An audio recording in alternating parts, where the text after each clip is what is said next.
Exit পোলৰ মতে তৃতীয়বাৰৰ বাবে অসমত বিজেপিৰ নেতৃত্বতেই চৰকাৰ গঠন হ'ব আৰু প্ৰথমবাৰৰ বাবে পশ্চিমবংগতো বিজেপিৰ নেতৃত্বত চৰকাৰ গঠন কৰিব গৈ আছে। কিন্তু আপোনালোকে মনত ৰাখক, না পশ্চিমবংগত এইবাৰ বিজেপিৰ নেতৃত্বত চৰকাৰ গঠন হ'ব, না অসমত তৃতীয়বাৰৰ বাবে বিজেপিয়ে চৰকাৰ গঠন কৰিবলৈ সক্ষম হ'ব। আৰু এই কথাটো বিজেপিৰ কৰ্মকৰ্তাসকলেও জানে আৰু যিসকল সংস্থাই এক্সিট পোল দেখুৱাইছে তেওঁলোকেও জানে। কিন্তু তাৰ পিছতো তেওঁলোক কিয় এনেকুৱা ধৰণৰ বিজেপিয়ে প্ৰায় 100 বা 100তকৈ অধিক সিট অসমত পাব বুলি দেখুৱাইছে কিয়? ইয়াৰ আগত দুটা ডাঙৰ ডাঙৰ আঁৰত ৰহস্য লুকাই আছে। প্ৰথম ৰহস্যটো হৈছে যে যিসমূহ চৰকাৰী বিষয়া এইবাৰ কাউন্টিঙৰ লগত জড়িত হৈ আছে, এই বিষয়সমূহৰ মাইণ্ডটো ডাইভাৰ্ট কৰি বিজেপিৰ ফালে লৈ যোৱাৰ কাৰণে বিজেপি এটা ডাঙৰ ষড়যন্ত্ৰ ৰচিছে। যেতিয়া কাউন্টিং চলি থাকিব এইসমূহ বিষয়ে যাতে বিজেপিৰ ফালে কথা কয় বা বিজেপিৰ ফালে বিজেপিৰ প্ৰাৰ্থী জিকোৱাৰ এটা প্ৰয়াস কৰে, তাৰ কাৰণে এই ধৰণৰ এক্সিট পোল দেখুওৱা হৈছে। কাৰণ এইবাৰ অসমত হয়তো 25ৰ পৰা 30টা এনেকুৱা বিধানসভা সিট আছে যিসমূহ সিটত কংগ্ৰেছ অথবা বিজেপিৰ প্ৰাৰ্থীৰ জয় পৰাজয় নিৰ্ণয় হ'ব মাত্ৰ 500ৰ পৰা 2000 ভোটৰ ব্যৱধানত। গতিকে এই 25-30টা বিধানসভাৰ সিট যাতে বিজেপিৰ ফালে ঢাল খুৱাই লৈ যাব পাৰে বিজেপিয়ে, তাৰ কাৰণে এই অফিচাৰসমূহৰ মাইণ্ডটো ডাইভাৰ্ট কৰি বিজেপিলৈ লৈ যোৱাৰ এটা প্ৰয়াস চলাই আছে এওঁলোকে। দ্বিতীয় কথাটো হৈছে যে যেতিয়া কাউন্টিং চলি থাকিব, বিৰোধীৰ কাউন্টিং এজেণ্টসমূহৰ মাইণ্ডটো ডাইভাৰ্ট কৰিবৰ কাৰণে এই ধৰণৰ এক্সিট পোল দেখুওৱা হৈছে, যাতে বিৰোধীৰ কাউন্টিং এজেণ্টসমূহে কাউন্টিং চলি থকাৰ সময়তে আধাতেই যাতে গম পায় যে নহয় যেহেতু বিজেপিৰ এই চৰকাৰ গঠন হ'ব, গতিকে আমাৰ ইয়াত ইমান এটা দৰকাৰ নাই, গতিকে এওঁলোক যাতে অলপ এৰাধাৰা কৰি কোনোবাই গুচি আহিব আৰু তাৰ সুযোগতে যাতে বিজেপিৰ এজেণ্টবোৰে বিজেপিৰ প্ৰাৰ্থীবোৰে আৰু এই যে যিসমূহ অফিচাৰক আগতে মাইণ্ডটো ডাইভাৰ্ট কৰি ৰখা হৈছে এই অফিচাৰসমূহক লগত লৈ লগে ভাগে এই 25-30টা সিট যাতে বিজেপিলৈ কনভাৰ্ট কৰি দিব পাৰে কেনেবাকে, এইটো কাৰণে বিজেপি এটা ডাঙৰ ষড়যন্ত্ৰ ৰচিছে।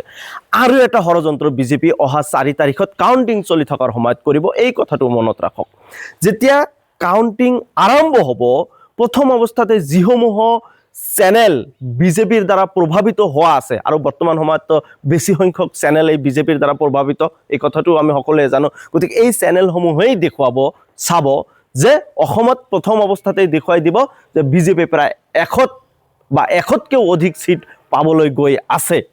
আৰু এইটো ট্ৰেণ্ডিং লাহে লাহে লাহে লাহে চলাই থাকিব যেতিয়ালৈকে কাউন্টিং একেবাৰে শেষৰ পৰ্যায়লৈকে লৈ নাযায়। কাৰণটো হৈছে এই সময়খিনিত যাতে এই কাউন্টিং এজেণ্ট বা যিসমূহ মানুহ কাউন্টিঙৰ লগত জড়িত থাকিব, অফিচাৰ এইবিলাক যাতে প্ৰভাৱিত হ'ব পাৰে যে নহয় যেহেতু অসমত চৰকাৰ বিজেপিৰে কৰি আছে, গতিকে আমি আৰু বিজেপিৰ পক্ষত থকাটোৱে ভাল হ'ব, নহ'লে পিছৰ পৰ্যায়ত এই বিজেপিয়ে আমাৰ অসুবিধা কৰিব। তাৰ কাৰণে এওঁলোকে কণ্টিনিউৱাছলি দেখুৱাই থাকিব যে নহয় বিজেপিত অসমত বিজেপিয়ে চৰকাৰ গঠন কৰিব গৈ আছে। কিন্তু সঁচা কথাটো যেতিয়া একেবাৰে কাউন্টিং শেষৰ পৰ্যায় আহিব তেতিয়া কিন্তু এওঁলোকে দেখুৱাবই লাগিব সঁচাটো যে আচলতে বিজেপিৰ চৰকাৰ এইবাৰ নহয়। মই এটা কথা ইয়াত মনত কৰাই দিছোঁ, এইসমূহ এজেঞ্চিয়েই কিন্তু যোৱা বিধানসভাৰ নিৰ্বাচনত 2021ত পশ্চিমবংগত বিজেপিৰ কাৰণে দেখুৱাইছিল যে বিজেপিয়ে 200তকৈ অধিক বিধানসভাৰ সিট পাব, কিন্তু আচলতে বিজেপিয়ে তাত 64টাহে সিট পাইছিল আৰু তৃণমূল কংগ্ৰেছে তাত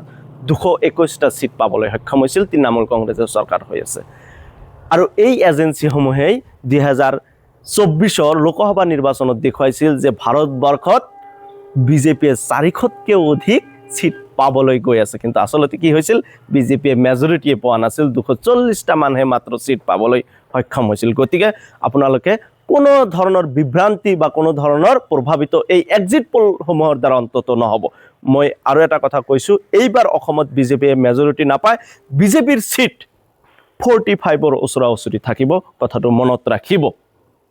আৰু সেইবুলি আকৌ কোনোবাই ক'ব যে কংগ্ৰেছে তেন্তে কিমান সংখ্যক সিট পাব। মই কৈছোঁ হয়তো এনেকুৱা হ'ব পাৰে যে কংগ্ৰেছেও 64 বা মেজৰিটি সংখ্যক চৰকাৰ কৰিবৰ কাৰণে সিট নাপাবও পাৰে, কিন্তু কংগ্ৰেছৰ নেতৃত্বত গৌৰৱ গগৈৰ নেতৃত্বত অসমত এইবাৰ বাকী যিসমূহ সৰু সুৰা দল এলায়েন্সত আছে বা বিজেপিক যিসমূহ আচলতে বিজেপিকতো বেছি সংখ্যক দলেই বেয়া পায়, আপোনালোকে AGP কওক, UPPL বা BPF কওক, সকলোৱে বিজেপিক ভিতৰি ভিতৰি বেয়া পায়, কাৰণ এইসমূহ দলসমূহক বিজেপিয়ে কিন্তু নিশেষ কৰি দিয়াৰ কাৰণে এটা প্ৰয়াস চলাইছে। গতিকে এই দলসমূহৰ নেতৃবৃন্দই কিন্তু জানে, সেইকাৰণে এই দলসমূহেও লাহে লাহে বিজেপিৰ পৰা এৰা খাই, মাত্ৰ 4 তাৰিখৰ অপেক্ষাত আছে এওঁলোকে, এৰা খাই কংগ্ৰেছৰ নেতৃত্বত এটা অসমৰ বিৰোধীৰ চৰকাৰ যে গঠন হ'বলৈ গৈ আছে, এই কথাটো মনত ৰাখক।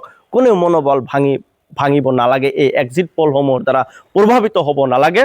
অহা 4 তাৰিখত কংগ্ৰেছৰ নেতৃত্বত এটা বিৰোধীৰ শক্তিশালী চৰকাৰ অসমত গঠন কৰিব গৈ আছে, এই কথাটো আপোনালোকে মনত ৰাখিব। গতিকে কিবা ভুল হ'লে মোক শুধৰাই দিব পাৰিব।